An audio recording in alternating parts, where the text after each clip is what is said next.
Bonjour, bienvenue pour une nouvelle vidéo de décodage biologique. Le thème que j'ai envie d'aborder aujourd'hui, ce sont les infections urinaires. Je trouve que c'est un sujet très intéressant puisque ça touche beaucoup de monde et de façon souvent assez fréquente. Et je trouve intéressant de l'approcher avec un point de vue différent que les traitements.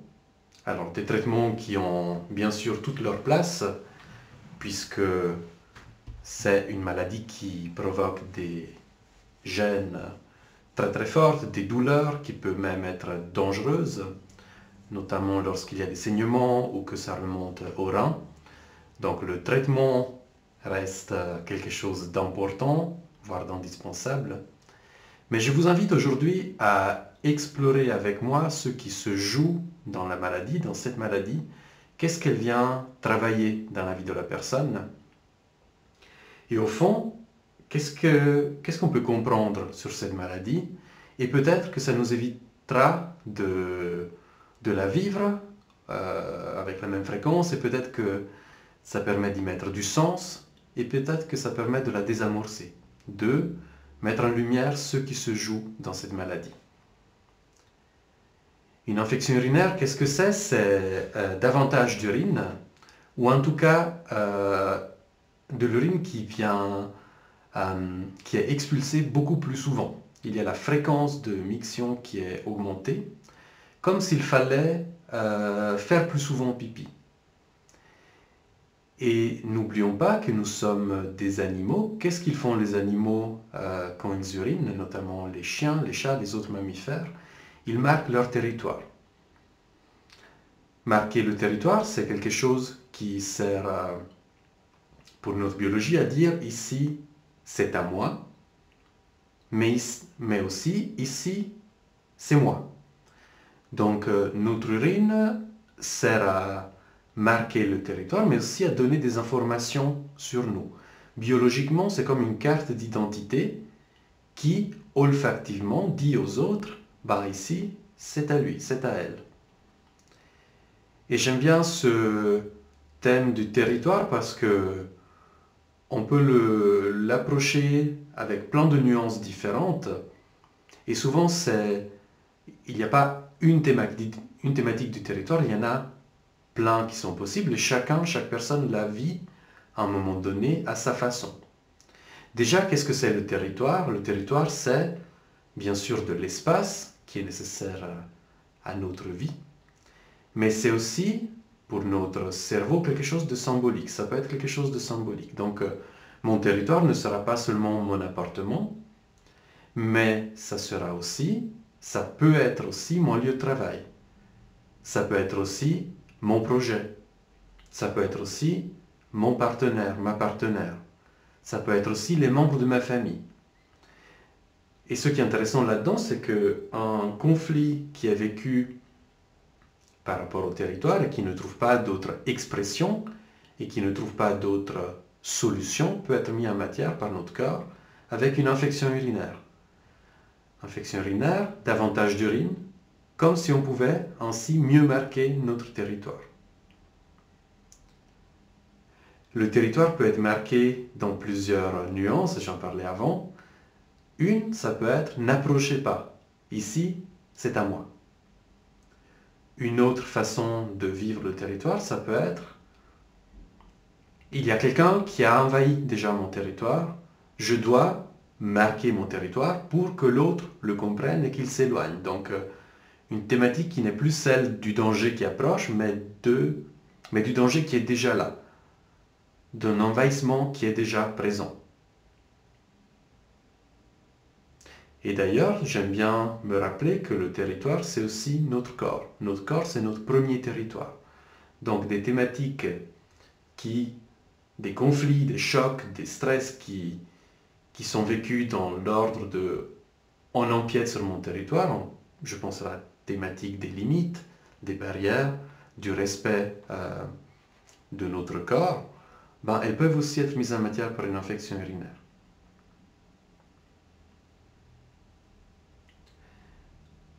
Donc le territoire, ça peut être vécu biologiquement de plusieurs façons différentes. Les stress liés au territoire peuvent être vécus avec des nuances différentes. Et d'ailleurs, une nuance qui est intéressante est celle de ici c'est mon territoire parce que c'est moi qui vis ici. Et en fait, là, ça fait le lien avec l'identité. Notre urine, elle a une odeur qui nous est propre. Ça dépend aussi de ce que nous mangez. Mais ça donne vraiment des informations sur notre identité. Et de produire davantage d'urine, ça vient dire, j'ai besoin d'affirmer mon identité dans mon territoire. Non seulement ici c'est à moi, mais qui suis-je moi? Il y a quelque chose d'assez fort là-dedans en fait. C'est finalement une question fondamentale pour l'être humain, mais qui suis-je? Et puis de le communiquer, de l'afficher. Et si ça ne peut pas être communiqué autrement, le corps peut le prendre en charge en produisant davantage d'urine. D'ailleurs, on sent des fois, sans aller jusqu'à une infection urinaire, que notre urine a changé d'odeur.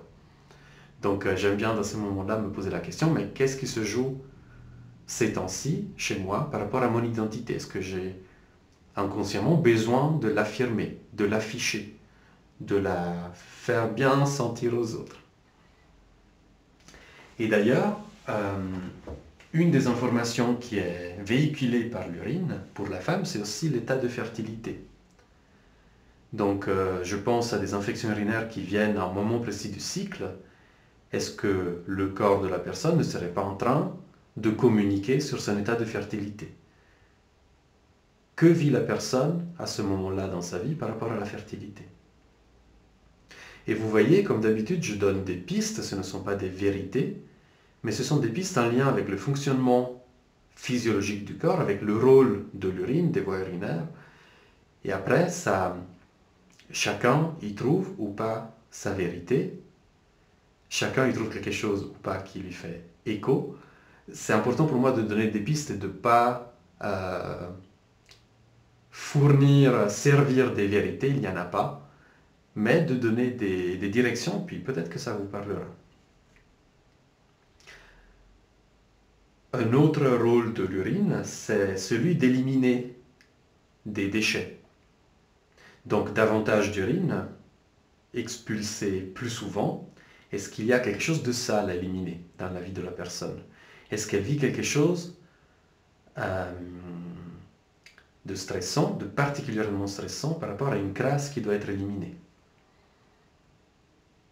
Un déchet, quelque chose qui n'est pas propre. D'ailleurs, dans certaines infections urinaires, qu'est-ce qui est présent comme bactéries? Des bactéries fécales. Des bactéries qui sont propres au côlon. C'est pour ça qu'on dit aux jeunes filles, essuyez-vous d'avant en arrière et pas le contraire pour ne pas amener des microbes qui n'ont pas leur place. Si ces microbes viennent quand même, est-ce qu'il y a quelque chose qui est vécu de l'ordre de la crasse à éliminer? Et finalement, ce qui est intéressant, c'est qu'une infection urinaire vient une fois que le moment de stress ou de conflit actif est terminé, complètement ou partiellement. C'est comme si pendant la période stressante, la période où le conflit est vécu, il fallait tenir, il faut se battre, il n'y a pas la place pour autre chose. Et une fois que la masse conflictuelle tombe, qu'est-ce qui se passe? Le corps entre en réparation et tout ce qui est inflammation, infection, brûlure, tout ce qui est feu à sa place. Donc, pourquoi j'en parle? Parce que quand une infection urinaire se manifeste, j'aime bien poser la question, mais qu'est-ce qui vient d'être vécu? Quelle thématique vient d'être vécue?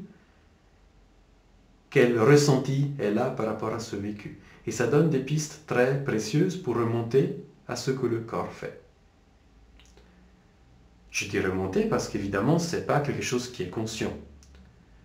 Personne se dit « Ah, je vis une problématique de territoire avec mon partenaire, je vais faire une infection urinaire. » Il n'y a aucune volonté là-dedans, c'est évident, il n'y a aucune culpabilité. Ce n'est pas parce que je n'ai pas compris quelque chose que je me fais une infection urinaire. Ça, c'est une excellente façon de se taper dessus, mais ça ne correspond à rien en fonctionnement biologique. Mais finalement, quand quelque chose de stressant, de choquant est vécu, la conscience n'y a pas forcément accès. Et c'est pour ça que le corps le prend en charge.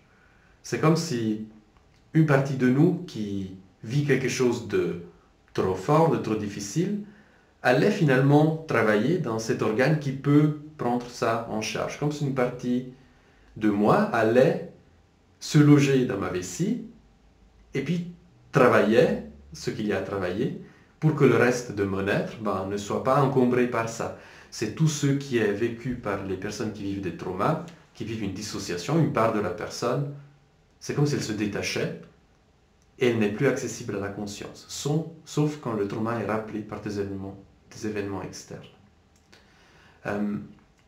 Je pars dans des directions un peu particulières, mais c'est intéressant pour moi de voir que plusieurs façons de voir la maladie qui sont ancestrales et qui voient la maladie comme une partie de l'âme qui se détache, peuvent être vues de nos jours comme une part de la conscience de la personne qui ne peut plus gérer quelque chose, et c'est comme si elle se détachait, elle allait travailler ça dans un organe bien précis.